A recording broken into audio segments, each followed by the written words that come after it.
it would be probably useful for me to kind of go through this thing, because I'm still trying to discover what happened. I feel still a little lost and bewildered, and I don't quite get it. And that's a common thing for me in my life, is that like some things, I mean, just politically, like I can't get how people don't see that politician's a liar. You know what I mean? I don't get it. And so for me, if I was going to write something, the concept of the title would be how I got into Scientology and why I got out. As a little kid, I'm talking about even before I could talk, I can remember being interested in people, really interested in people. And I was pretty shiny, and everybody wanted to, you know, pick him up and all this crap, and I didn't like that. And and I could see people. I felt like I understood who somebody was pretty well as a little guy, and I didn't have any kind of, I might have had some judgment on it, but I didn't have a condemnation like, oh, I just thought, okay, that's Dad, not just Daddy, but oh, okay, that's that guy, and that's Uncle Gino, and this is this guy at the party, as a 3-4-year-old kid looking around. And at a certain point, I think, certainly before first grade, I became very, very interested in who am I? Not just, you know, oh, that's that guy I know, but I had some kind of a perception about a person. And so and as a little kid, I remember, because the way I could get how I perceived the people in front of me, whether it was accurate or not, I believed it was true, was kind of by looking into their eyes and saying who they are. And so I remember as a little kid looking in the mirror, and like really not looking at how do I look, looking and trying to say, who am I? And I would say, who are you? Who are you? You know, as a 5-6-year-old kid, I remember 8 years old, was pretty intense. And I never got it. And I just thought, well, I guess that's the life condition, that you know, it's too hard to self-perceive.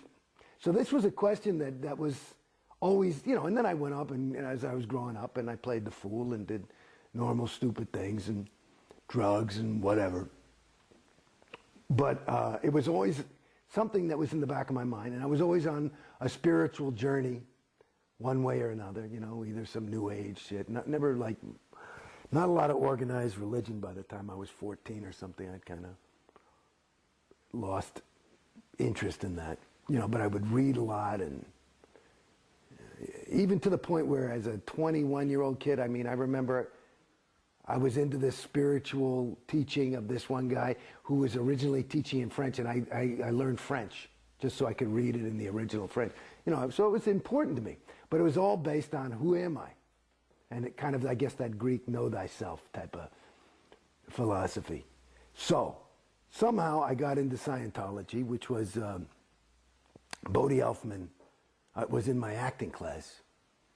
And my acting teacher, who's a big disseminator, Milton Kitselis, was ranting about some shit, and which was pissing me off because it was wasting class. It was like nobody, you guys are auditioning me or something. He was pissed off, and he wanted more unmitigated just adoration, and he wasn't feeling like he was getting it. And in the middle of his tirade, I was sitting there, like, first thinking, who are these fucking people that are not, you know, flowing the correct amount of attention to the master? And then I looked and I said, I wonder if I am. And I said, do I trust Milton? And I said, you know what, I really don't. And that was kind of like a weird thing. I said, well, I don't. And I thought, who do I trust? I said, well, at least my parents. No, I don't trust them. And I was looking, I didn't trust anybody in the room.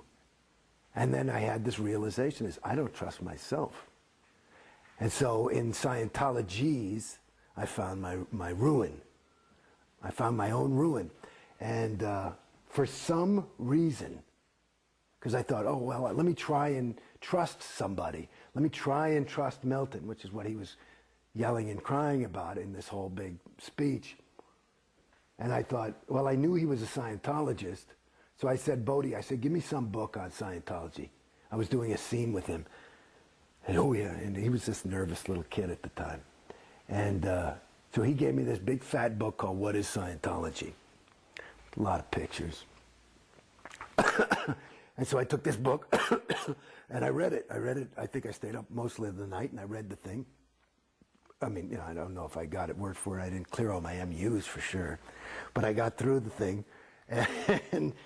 And I thought, okay, if that's true, fuck, I'll go clear. I'll try that. That sounds fine. So I gave Bodie the book back the next day. I said, take me to that big castle thing. I want to check this shit out. So he's always very excited, you know. He brings me in, and everybody's all excited, and they've greased the path because, you know, I've been on TV and shit. And everybody's really nice. And I figured I want to do this Purif thing because I'd done drugs and I could feel them in my body.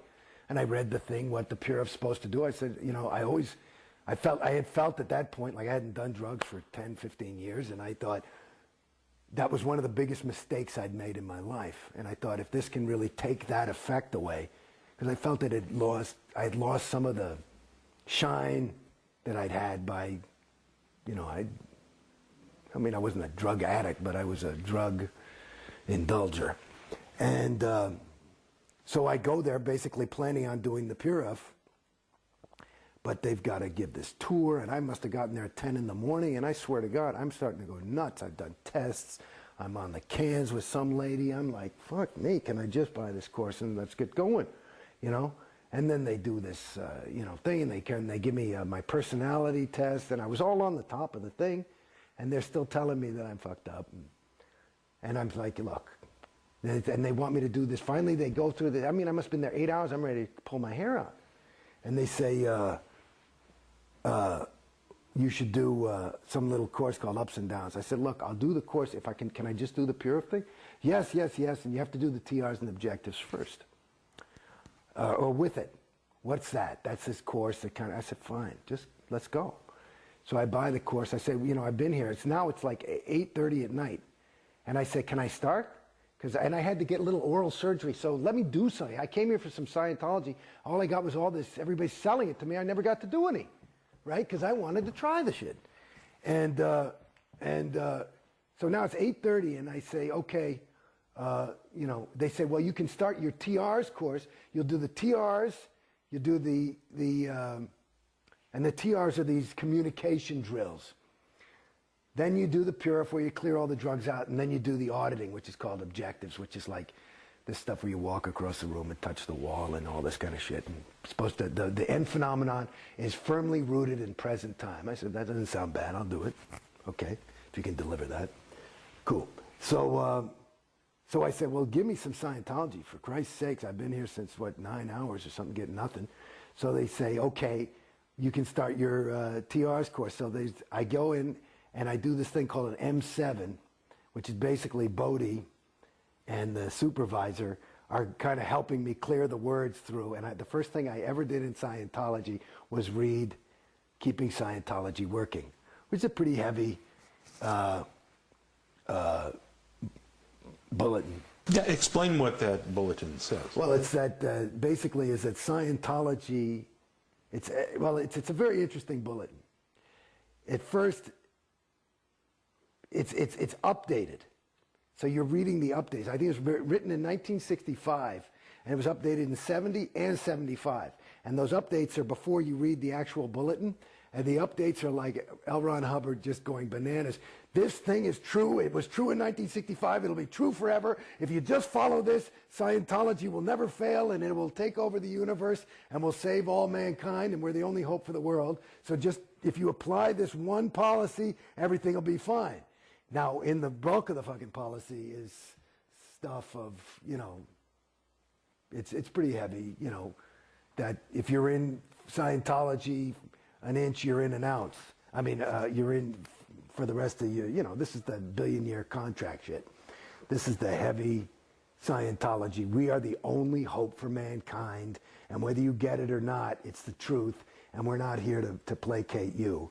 We're here to try and save the planet, and they're the only hope for mankind, and so this is no game. So that was the first thing I got. I said, okay, you know, we'll see. I couldn't say, you know, I believe that, but